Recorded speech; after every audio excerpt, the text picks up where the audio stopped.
नमस्कार। All is not well on the western front of India. Bharat की पश्चिमी सीमा पर, यानी पाकिस्तान और भारत की सीमा पर सब कुछ ठीक नहीं चल रहा है। अभी तक आप सब समझ चुके होंगे कुलभूषण जाधव का केस, जिसे भारतीय जासूस कहकर सजाए मौत दे दी गई है पाकिस्तान में। उससे बहुत से सवाल खड़े होते हैं। पहली बात, उसको काउंसिलर एक्सेस नहीं दिया गया कि भारतीय जो राजनयिक हैं वो उससे मिल पाएँ, नहीं मिलने दिया गया। दूसरी बात, उसके पास भारतीय पासपोर्ट था और जासूस जो होते हैं हम सब जानते हैं वो अपना असली पासपोर्ट लेकर नहीं चलते, नकली पासपोर्ट लेकर चलते हैं, फर्जी लेकर चलते हैं। अगर ये भारतीय जासूस होता तो बांग्लादेश का पासपोर्ट हो सकता था, नेपाल का हो सकता था, खुद पाकिस्तान का भी यहाँ पर बना के दे सकते थे उसे। बहरहाल, इसमें एक और जो बड़ी बात सामने आई है वो ये है कि इस वक्त कोई जंग की हालत नहीं है हिंदुस्तान और पाकिस्तान में कि किसी शख्स को आपने पकड़ा, उसको भारतीय जासूस बताया, मिलिट्री कोर्ट में उसका ट्रायल हुआ, कोई काउंसलर एक्सेस नहीं है और एक ऐसी टेप है जिसको ये कहा जा रहा है कि उसने खुद कबूल किया अपना गुनाह, उसी को ही सबूत मानकर उसे फांसी की सज़ा सुना दी गई। इसके इंटरनेशनल इम्प्लिकेशंस बहुत हैं। ये वियना कन्वेंशन का भी उल्लंघन है, ये जो यूनाइटेड नेशंस का चार्टर है उसका भी उल्लंघन है, ये अंतर्राष्ट्रीय कानून का भी उल्लंघन है। ये सिर्फ भारत और पाकिस्तान के दरमियान रिश्तों की बात नहीं है। अंतर्राष्ट्रीय परिप्रेक्ष्य इसका समझने के लिए, इसका पर्सपेक्टिव समझने के लिए आइए देखते हैं सिद्धार्थ वरदराजन क्या कहते हैं। जब पाकिस्तान ने कुलभूषण जाधव की गिरफ्तारी का अनाउंसमेंट किया मार्च 2016 में, तो शायद उनके मन में ये ख्याल था कि कहीं ना कहीं जाधव के मिसाल को अंतर्राष्ट्रीय स्तर पे पेश करके वो इस बात को साबित कर लें कि हिंदुस्तान पाकिस्तान के अंदरूनी सिचुएशन में दखलंदाजी कर रहा है और यहाँ तक भी कि RAW जो हिंदुस्तान की खुफिया एजेंसी है दहशतगर्द हरकतों में शामिल है। कुलभूषण जाधव का so called confession television channels पे चलाया गया जिसमें वो इस बात को कबूल भी कर रहे हैं, लेकिन कहीं ना कहीं पिछले 5-6 महीने, 1 साल में पाकिस्तान शायद किसी भी देश को कन्विंस करने में सफल नहीं रहा है कि जाधव वो शख्स हैं जिनके बारे में पाकिस्तान ये कहानी बना रहा था और ये एक पुख्ता सबूत है उनके हाथों में कि हिंदुस्तान पाकिस्तान के अंदर टेररिस्ट एक्ट्स कर रहा है। तो मुझे लगता है कि जो एक स्ट्रेटेजिक, एक मेन ऑब्जेक्टिव था पाकिस्तान के हाथ में जाधव को पकड़ने से या जाधव को वहाँ बंधक बनाने से, वो शायद पाकिस्तान उसको हासिल नहीं कर पाया। और मुझे लगता है कि अब जो अनाउंसमेंट इन्होंने किया है डेथ सेंटेंस का, कन्विक्शन का, कोर्ट मार्शल का, शायद ये उस इंसिडेंट से जुड़ा हुआ है जिसका खुलासा पाकिस्तानी अखबारों में जाधव के डेथ सेंटेंस के 2 दिन पहले हुआ, जहाँ पे ये बताया गया कि नेपाल के अंदर एक पाकिस्तानी भूतपूर्व, एक रिटायर्ड पाकिस्तानी मिलिट्री ऑफिसर, उनको एक नौकरी की लालच में कराची से काठमांडू बुलाया गया और काठमांडू से लुम्बिनी जो है वो उन्होंने सफ़र किया और लुम्बिनी जो हिंदुस्तान और नेपाल के सरहद पे है वहाँ से ये जनाब गायब हो गए। तो अब पाकिस्तान में कहा जा रहा है कि ये रिटायर्ड पाकिस्तानी ऑफिसर अब हिंदुस्तान के कब्ज़े में है और हो सकता है कि इसके बारे में हिंदुस्तान कोई खुलासा करने वाला है और उस खुलासे को प्रीएम्प्ट करने के लिए एक बतौर एक टैक्टिकल एडवांटेज पाने के लिए हो सकता है कि पाकिस्तान ने दुनिया भर में ये घोषणा करने की कोशिश की है कि देखिए इतना बड़ा जासूस जो है हमारे हाथ लगा है और इसको हम सज़ाए मौत देने वाले हैं। मुझे लगता है कि पाकिस्तान अपने ओरिजिनल मंसूबे में शायद सफल नहीं रहा, इसलिए एक टैक्टिकल एडवांटेज जाधव का मतलब जाधव की गिरफ्तारी और सज़ाए मौत सेंटेंस देने से वो एक टैक्टिकल एडवांटेज हासिल करना चाह रहे हैं, जिसका ताल्लुक़ शायद ये कर्नल मोहम्मद ज़ाहिर जो हिंदुस्तान के कब्ज़े में बताया जा रहा है कि हिंदुस्तान के कब्ज़े में है, उनको छुड़वाने में काम आए। दरअसल जासूस और जासूसों के इर्द गिर्द एक बड़ा ही एक रोमांटिक किस्म का तस्वीर बनाया गया है कि जेम्स बॉन्ड होगा, उसके पास अनोखे अनोखे हथियार होंगे, हर नए केस में उसकी गर्लफ्रेंड भी नई होगी वगैरह वगैरह। लेकिन भारत और पाकिस्तान जैसे इलाकों में जासूसी करने का मतलब बहुत बुरा होता है अगर पकड़े गए तो। सरबजीत का केस आपको याद होगा। सरबजीत भटक कर चला गया था पाकिस्तान में, ये भारत का ऑफिशियल स्टैंड है। पाकिस्तानियों ने कहा कि नहीं, ये भारतीय जासूस है। सन 2013 में उसकी लाश वापस आई। 1 हफ्ते के बाद या कुछ दिनों के बाद सनाउल्लाह, एक पाकिस्तानी नेशनल जो था, जो जम्मू की जेल में था, उसकी लाश यहाँ से वापस गई। हमारे रिश्तों में, पाकिस्तान और हमारे रिश्तों में जंग अलग अलग स्तर पर चलती है। क्रिकेट के स्तर पर तो चलती ही है। सन 48 में कश्मीर में जो आए थे कबायली, वो भी एक जंग थी छोटी मोटी। उसके बाद सन 65 की जंग हुई, सन 71 की जंग हुई, करगिल हुआ। हमने अपना एक स्क्वाड्रन लीडर उनके हाथों खोया, उसको टॉर्चर किया गया, स्क्वाड्रन लीडर अजय आहूजा। और पाकिस्तानियों को मालूम था कि इसका बदला लिया जाएगा, इसलिए अटल बिहारी वाजपेयी जब प्रधानमंत्री थे तो गुजरात में उनका एक रिकॉनेसेंस प्लेन एटलांटिक, उसको हमारी एयरफोर्स ने मार गिराया। और उस पर एक बयान था पाकिस्तान के एयरफोर्स अफसर का कि ये तो हमें मालूम था, हमें उम्मीद थी कि ऐसा होगा।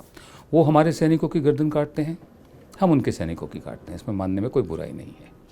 ये तो हमारे आर्मी चीफ भी जाकर कह चुके हैं कि जो हुआ था हमारे सैनिकों के साथ उसका बदला ले लिया गया है। बिल्कुल इसी तरह अगर पाकिस्तान में किसी भारतीय राजनयिक को पीटा जाता है तो 2 दिन बाद यहाँ पर भी किसी को पीटा जाएगा। वहाँ से किसी को निकाला जाता है तो 2 दिन बाद यहाँ से भी किसी को निकाला जाएगा।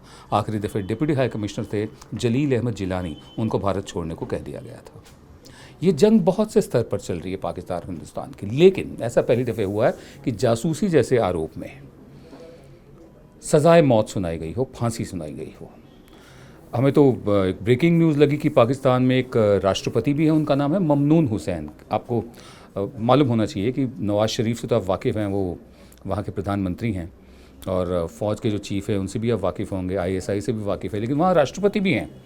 तो ये जो जाधव साहब हैं, कुलभूषण सुधीर जाधव, ये चाहें तो राष्ट्रपति को अपील कर सकते हैं, मर्सी अपील कर सकते हैं, ऐसा पाकिस्तान के डिफेंस मिनिस्टर ने कहा है। हम सिर्फ इतना कहना चाहते हैं कि ये कुछ नियम होते हैं जो लिखे नहीं जाते, इन पे कोई कन्वेंशन पे दस्तखत नहीं होते, ये बातें मानी जाती हैं। जैसे हर जमात के कुछ न कुछ असूल होते हैं, मुल्कों में भी ऐसे कुछ असूल होते हैं जो लिखे नहीं जाते, टैसिटली अंडरस्टूड जिसे कहा जाता है, वो होते हैं। उन रूल्स में ये बिल्कुल नहीं है कि अगर आपने किसी को पकड़ लिया और जासूस कह दिया तो उसको सजाए मौत हो। अब देखते हैं ये कहानी आगे कौन से मोड़ लेती है। बहरहाल ये बात पहली दफ़े हो रही है कि सज़ाए मौत जो है वो जासूसी के आरोप में दी गई है। हम इंटरनेशनल कोर्ट ऑफ जस्टिस भी जा सकते हैं और हमने क्लेम भी किया कि वो हमारा नागरिक है, जबकि जासूसों को सरकारें क्लेम नहीं करती हैं। इमरजेंसी के दौरान दुष्यंत कुमार ने लिखा था, भूख है तो सब्र कर, भूख है तो सब्र कर, रोटी नहीं तो क्या हुआ, आजकल दिल्ली में है ज़ेरे बहस ये मुद्दा। भूख है तो सब्र करो, रोटी नहीं तो क्या हुआ, दिल्ली में आजकल बहस चल रही है संसद में, इस पर सब्र करो। लेकिन हमारे यहाँ इस वक्त तो संसद में भी बहस नहीं चल रही, भुखमरी पर, सूखे पर, किसानों की बुरी हालत पर। तमिलनाडु के किसान इतने दिनों से दिल्ली में हैं, कोई मेन स्ट्रीम मीडिया उनका जिक्र नहीं कर रहा, बहुत किया भी है तो बहुत कम किया है। पहले वो खोपड़ियाँ लेकर बैठे अपने उन साथियों की और रिश्तेदारों की जिनकी मौत हो गई सूखे से, तब भी किसी ने नहीं सुना।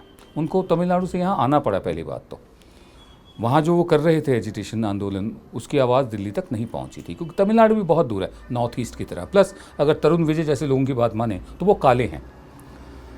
बहरहाल उनको यहाँ आना पड़ा। पहले खोपड़ियाँ लेकर बैठे, फिर खाने के लिए चूहे मुंह में उन्होंने लगाए कि कहीं तो अटेंशन मिले, किसी बात से तो सरकार का ध्यान हमारी तरफ आए, हमारी मुसीबतों की तरफ आए।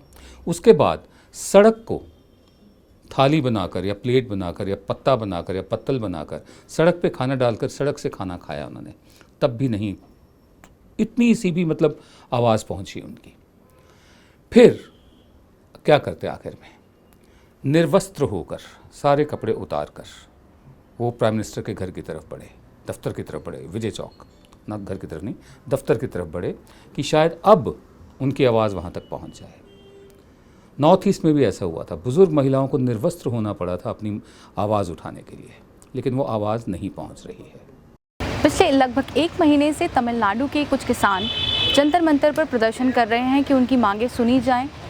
सूखा पीड़ित इन किसानों ने कई तरीके अपनाए कि मीडिया का ध्यान इनकी तरफ जाए।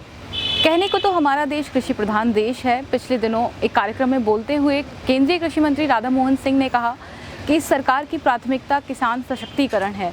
प्रधानमंत्री जी का मिशन है कि किसानों का विकास हो, किसानों का उत्थान हो। पर राधा मोहन सिंह जी अपने घर से कुछ दूर जंतर मंतर पर बैठे किसानों से नहीं मिल पाते। दुर्भाग्य यही है, भारतीय मीडिया में इन किसानों के बारे में बहुत कम छपा है। अगर कोई किसान विरोध प्रदर्शन कर रहा है या कोई भी अपनी बात कहने के लिए सामने आ रहा है तो उसकी बात वो इसीलिए आता है कि उसकी बात ज़्यादा से ज़्यादा लोगों तक पहुँचे। पर हाल ये है कि सरकार का ध्यान अब तक इन किसानों की तरफ नहीं गया है। केंद्र सरकार की तरफ से अब तक कोई भी प्रतिनिधि इन किसानों से नहीं मिला है। परसों तो हद ही हो गई थी जब प्रधानमंत्री से मिलने के लिए गए इन किसानों ने कपड़े उतार कर प्रदर्शन करना शुरू कर दिया था। कहा तो यहाँ तक जा रहा है कि ये किसान ध्यान खींचने के लिए ऐसा कर रहे हैं, पर सोचने वाली बात है कि क्यों हमारे अन्नदाता को ध्यान खींचने की ज़रूरत पड़ी। सरकारी आंकड़े देखें तो पिछले 4 महीने में तमिलनाडु में 400 से ज़्यादा किसानों की मौत हुई है। 1995 से अब तक 3 लाख से ज़्यादा किसान आत्महत्या कर चुके हैं। ऐसे में क्यों सिर्फ ध्यान खींचने के लिए किसान ऐसा करेंगे? क्या सरकार का ध्यान खुद ब खुद इन पर नहीं जाना चाहिए? विदेश मंत्री सुषमा स्वराज ने बहुत भावुक होकर संसद में कहा कि पाकिस्तान में गिरफ्तार सजाए मौत के इंतजार करने वाला कुलभूषण जाधव भारत का बेटा है। सुषमा जी और प्रधान सेवक साहब, ये जो किसान आए हैं तमिलनाडु से, ये क्या भारत के बेटे नहीं हैं? ये किसके बेटे हैं? दूसरी बात, क्या इस देश में सिर्फ उन्हीं की बात सुनी जाएगी जो जब तक किसी ट्रेन में धमाका नहीं कर देंगे या बस में आग नहीं लगा देंगे? तीसरी बात, संवेदनहीनता की इतनी बड़ी मिसाल कि जो लोग पीसफुल प्रोटेस्ट कर रहे हैं, शांतिपूर्ण ढंग से प्रदर्शन कर रहे हैं, अपनी बात आप तक पहुंचाना चाहते हैं, आपके पास उनके लिए 5 मिनट भी नहीं है सुनने को। बहुत अजीबोगरीब बात है। आज तो नहीं, 10 अप्रैल को पार्लियामेंट में हरिनारायण राजभर नाम के एमपी हैं, बीजेपी के एमपी हैं, उत्तर प्रदेश से हैं, घोसी से, जहाँ से कल्पना राय हुआ करते थे के ज़माने में। उनका ये कहना है कि बीजेपी के एमपी कह रहे हैं संसद में कि कहा तो ये जा रहा है कि बहुत नौकरियां हुई हैं पिछले 3 सालों में, लेकिन बिल्कुल नहीं हुई हैं नौकरियां। उन्होंने कहा in reality there is no new job created. असलियत में कोई नई नौकरी नहीं बन रही है। It's not happening. नौकरियां नहीं आ रही हैं। Please give us the figures. हमें आप आंकड़े बताइए, सिर्फ ये मत बोलिए कि बहुत नौकरियां हुई हैं। हालत ख़राब है, बेरोज़गारी बढ़ रही है, किसान सड़कों पर है, तरह तरह के प्रयत्न कर रहा है, तरह तरह की कोशिशें कर रहा है कि उसकी आवाज़ लोगों तक पहुंच जाए। सूखे की मार किसान झेलता है। उसके अलावा आत्महत्याएं किसानों की होती हैं। आप बड़े बड़े कॉर्पोरेट हाउसेस के जो लोन हैं, कर्ज हैं, वो तो माफ़ कर देते हैं, किसानों के माफ़ नहीं करते हैं। यूपी में योगी ने किया, आदित्यनाथ योगी ने बहुत अच्छा कदम उठाया, लेकिन पूरे भारत में हालत ख़राब है। हमें उम्मीद है कि प्रधान सेवक इस पर भी ध्यान देंगे। आप देख रहे थे जन गण मन की बात। हम आपसे एक बार फिर इल्तिजा करेंगे, रिक्वेस्ट करेंगे कि आप YouTube पर हमारे जो चैनल है उस पर सब्सक्राइब का बटन दबाइए, साथ में घंटी बनी हुई है, घंटी को दबाइए, ताकि जब भी नया वीडियो अपलोड हो आपको खुद ब खुद सूचना उसकी मिल जाए। नमस्कार।